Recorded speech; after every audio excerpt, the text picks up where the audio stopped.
Welcome back to Exotic Wine Travel. I am your host, Matthew Horkey.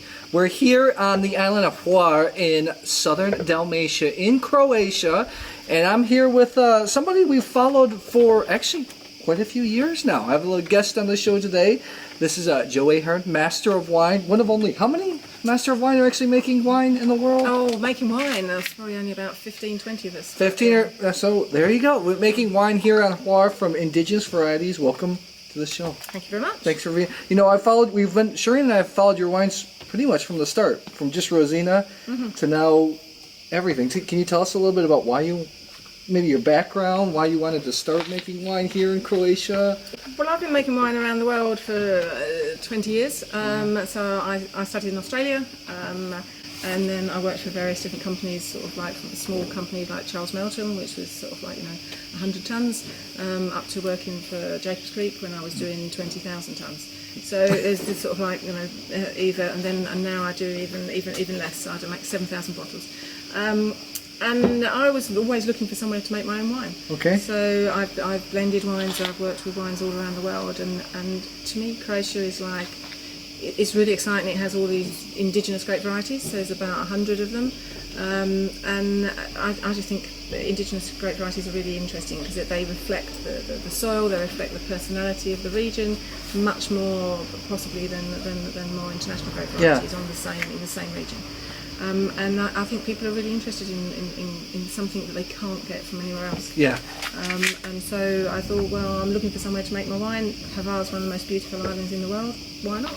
So you're working with like Pošip, Bogdanuša, Kuch, Plavac Mali, Darnekuša.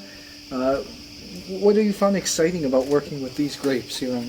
Well, I mean, for me, Plavac Mali I thought was really, when I first tasted that, it's a great variety that you can make something that sort of approximates like an Adriatic Barbaresco, which is sort of, and when you did a tasting of my wine and you said that it reminded you of Barbaresco, I was like, yes, exactly. But then it always, all the way up to almost like a deep Amarone style wine, all with the same grape variety from the same region, and it's all about your choices and on your vision and what wine styles you personally like, and I think that's really interesting as a grape variety. And Darnekuša, which is I make the Rosina from, is nearly extinct. There's only 1 hectare left in the whole world, and it's all on Hvar. And that has such fantastic acidity. And the vineyard I get this from is really high up, at 500 metres. Yeah. So that is even better acidity, and you need acidity to rosé. So, and it has all of these crunchy sort of sour cherries and rhubarb and raspberry rather than the sweeter sort of strawberry sort of flavours. It's much more of a gastronomic wine, and I make gastronomic wines with tension and texture and freshness. That's what Shireen likes, and Shireen loves the Rosina. She's behind the camera right there. She loves the Rosina, actually, from Darnekuša. We're also big fans of, you're starting to make macerated wines, Wild Skins. We just tasted through a couple potential blends. Why did you want to start making some macerated wines? For me, I mean, I love maceration wines, and I got inspired by the wines that were made in Slovenia and in Friuli and lots of other places as well. But I wanted to try to extract some more complexity out of the local grape varieties, which some of which can be a little bit simplistic and lovely lemony characters, but not something that has ability to age and has structure and again this tension I think is really important. So a lot of the flavour is in the juice, obviously, but then there's extra flavours that are in the skin, and it takes time to extract that flavour, and then it also takes time for those flavours to develop. So earlier we went through the wine that had just 10 or 15 days on skins, and then we looked at the stuff that's still on skins now, so it's about 340 odd days at the moment, and they've all got different flavours, and that more extended skin contact brings the real complexity of the maceration, and the tangerine peel and the bergamot and this lifted aromatics that there's not from it is from the grapes, but it's from the skin. But you just don't get that without the skin contact. But you also don't get that tension of the extra phenolics and that white tannins, which adds an extra freshness. And in a very warm climate like Dalmatia, I'm always searching for acidity and freshness, because that helps with longevity. But it's something I want. I want to be able to have a glass of wine and feel refreshed rather than feel heavy.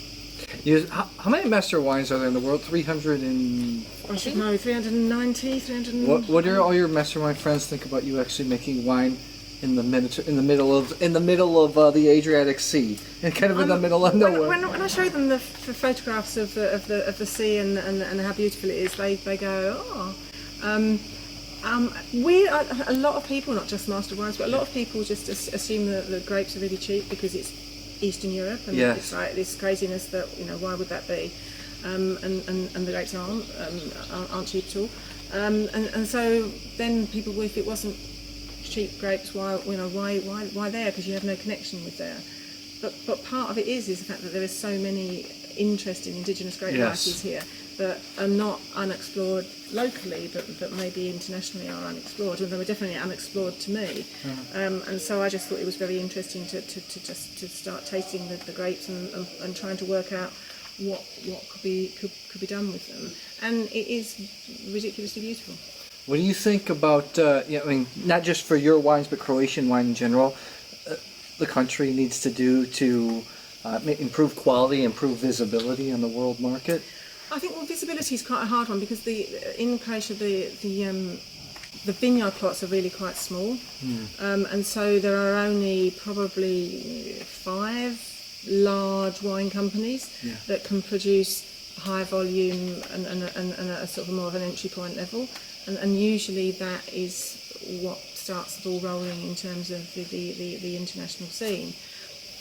But we can flip that, and actually we're in a time where people are actually going a little bit wanting to have provenance and seeking out things that they, not just foods and experiences and wines that they can't see anywhere else. Actually, we could actually concentrate on our individuality, and therefore you can actually look at exporting small quantities of stuff that is high quality, that is unique. And when I started exporting to Australia and to Japan. That's my first export markets. When I went to Australia, I studied winemaking in Australia, and I lived there for 10 years, and I have an Australian passport. But the reason that the sommeliers let me into their restaurant to do a tasting was not because I used to work for Charles Mountain, I used to make Jacob's Creek. It was like, Darnekuša, I've never heard of that. Yes. And so there was this like thirst for something that's different, and so that opens doors that you. I don't think we could compete with the quality and the price and the quantity of wine that's made in Spain and Italy and France. So let's not try to. Let's concentrate on the high quality, niche, amazing things that nobody can get anywhere else, and not try and compete with making Chardonnay at 80 euro cents a bottle. Yeah, I agree 100%. What do you see? What do you see for the future for Ahearne Vino? I'm hoping one day a car that doesn't break down every 5 minutes. That would be really nice. A reverse head forklift would be fantastic. That's really what I wish for more than the car. In fairness, I do.